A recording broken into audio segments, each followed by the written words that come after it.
মাত্র কয়েকদিন বাকি মাহে রমজানুল মুবারক, পবিত্র রমজান মাস আমাদের সামনে আগত।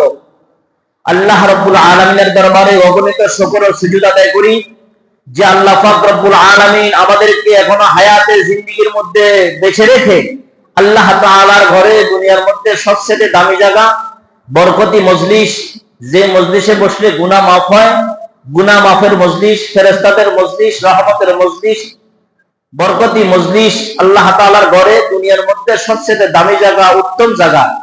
আল্লাহ তাআলার ঘরে আপনাকে আমাকে হাজারো হাজারো মানুষ থেকে বাছাই করে আপনাকে আমাকে আল্লাহ তাআলার ঘরে আসার তৌফিক আমাদেরকে দান করেছেন। শুকরিয়া আদায় করি, আলহামদুলিল্লাহ। আল্লাহ তাআলা বলেন, লা ইন শাকারতুম লা আযীদান্নাকুম ওয়া লা ইন কাফারতুম ইন্না আযাবী লাশাদীদ। যে আমার বান্দা বান্দি, তোমরা আমার নিয়ামত করে যদি নিয়ামতের শুকর আদায় করো তো আমি রব্বুল আলামিন লা আযীদান্নাকুম, তোমাদেরকে নিয়ামত আরো আরো বেশি পরিমাণে বৃদ্ধি করে দেব। সুবহানাল্লাহ। আর যে বান্দা বান্দি তোমরা আমার নিয়ামত পাইয়া নিয়ামতের নাশকরি করবা, অবমূল্যায়ন করবা, আমি আমার দেওয়া নিয়ামত তোমার থেকে ছিনিয়ে নিব এবং কঠিন আযাবের মধ্যে গ্রেফতার করব। বলেন নাউযুবিল্লাহ। এই জন্য হার হালতে, হার অবস্থায়, সর্ব অবস্থায়, সর্বময়, সব সময় আল্লাহ তাআলার শুকরিয়া আদায় করা। আজকে আমরা জুমার নামাজ পড়ার জন্য আল্লাহ তাআলার ঘরে আমাদেরকে নিয়ে আসছেন। আমরা আমাদের যোগ্যতার বলে, ক্ষমতার বলে আসতে পারি নাই। কত টাকাওয়ালা, পয়সাওয়ালা, বাড়িওয়ালা, গাড়িওয়ালা এই বসিলার মধ্যে বসবাস করে, যাদের অগণিত অসংখ্য টাকা আছে, ব্যাংক ব্যালেন্স আছে, দোকান আছে, ব্যবসা আছে, বাণিজ্য আছে, বিভিন্ন ধরনের তার সম্মান ইজ্জতের অভাব নাই, কিন্তু আল্লাহ তাআলার ঘরে থেকে বিমুখ হয়ে আছে। আল্লাহ তাআলার ঘর থেকে তারা অনেক দূরে আছে। বলে যে দুনিয়ার মধ্যে টাকা হলে সম্মান হয় না, বড় বড় ইমারত থাকলে সে সম্মানিত হয় না, বলে যে বড় বড় দলের লিডার হলে সম্মানিত হয় না, বলে যে সম্মানিত ওই ব্যক্তি, সম্মান ওই ব্যক্তি পাবে যে আল্লাহ পাকের দাসত্ব করবে, আল্লাহ তাআলার গোলামি করবে, আল্লাহকে আল্লাহ বলে স্বীকার করবে, আল্লাহ তাআলার হুকুম আহকামকে যে মানবে। বলা হয়েছে সে ব্যক্তি হলো দুনিয়ার মধ্যে সবচেয়ে বড় দামি। বলে আপনার থেকে আমার থেকে হাতি অনেক খানা বেশি খায়, গরু অনেক বেশি খায়, ছাগলে অনেক খায়। সারাক্ষণ যদি ছাগলকে, গরুকে, হাতিকে খানা দিয়ে থাকে, সে বলবে না আমাকে আর দিও না, আমি আর খাবো না। সে বলতে থাকে আমাকে আরো পারলে আরো দাও। প্রয়োজনে কিতাবে লেখে হাতি বলে পুরো দুনিয়ারা আমার দিয়ে দাও, আর কেউ দিও না। বাঘ বলে যে যত বড়দের হিংস্র জন্তুর মধ্যে হরিণের গোশত যেটা তাজা, সব আমার দাও, আমার আরো লাগবে।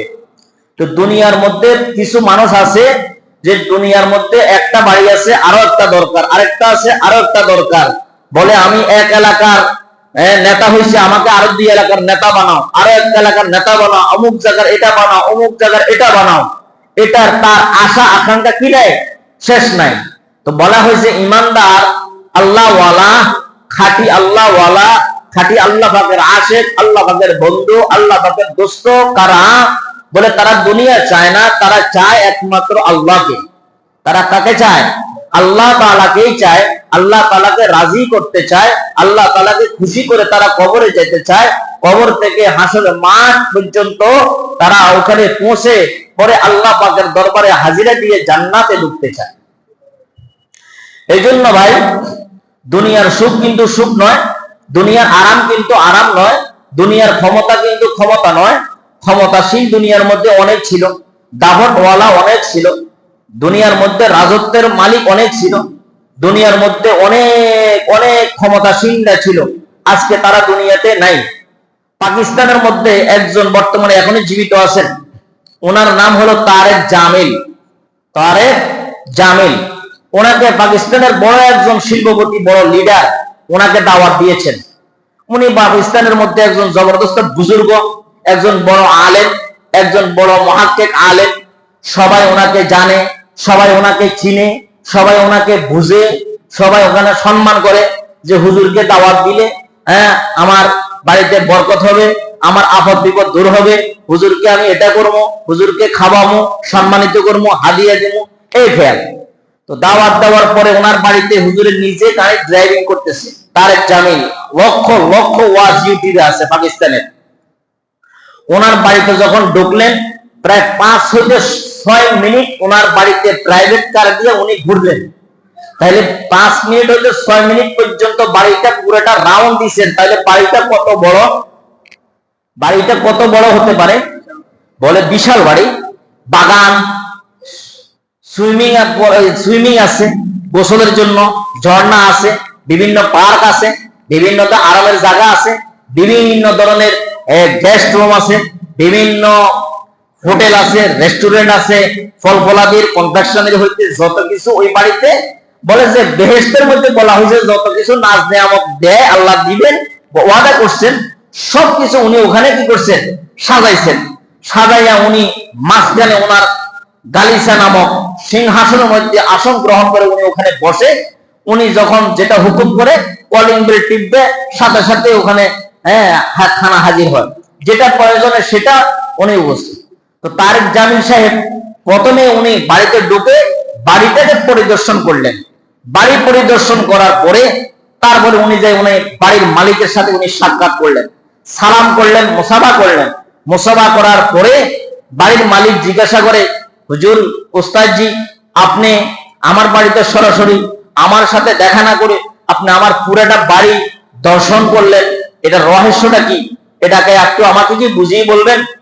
বলে বাড়ির মালিককে তো পরে দেখবো, আগের বাড়িটা তো দেখা দরকার। বাড়িটা কত সুন্দর, এত সুন্দর করে সাজিয়েছেন, এত সুন্দর মনোরম পরিবেশ, যেমন লোকটা কেমন হবে, লোকটার রুচিটা কেমন, এটা পরে না বিবেচনা করব, আগে বাড়িটা দেখা দরকার, পরিদর্শন করা দেখা দরকার। তো বলে যে হুজুর কি দেখলেন, কি বুঝলেন? কয় এখানে দুইটা জিনিস নাই। এটা কি এখানে কি নাই? দুইটা জিনিস এখানে নাই। বলে কি জিনিস? বলে যে এখানে ঢুকলে তুমি যে মৃত্যুর থেকে রেহাই পাবা, এটার কোনো সার্টিফিকেট আমি এখানে দেখি না। 2 নম্বর হলো, তুমি যে বাড়ি এখানে নির্মাণ করছো, এই বাড়িতে যে তুমি চিরস্থায়ী ভাবে থাকতে পারবা, এটার নিশ্চয়তা আমি এখানে পাই না। তাহলে হুজুর কি বলেন? এত সুন্দর করে করলাম, এত আরামের জায়গা, এত সুন্দর জায়গা, এখানে কোনো অসুস্থ হবে না, এখানে কোনো আজরাইল আসবে না, এখানে কোনো মৃত্যু হবে না, আমি তো এই পরিকল্পনা করে এখানে তৈরি করছি। বলে আরে বাবা শোনো, তোমার থেকে নমরুদ ক্ষমতাশীল কম ছিল না।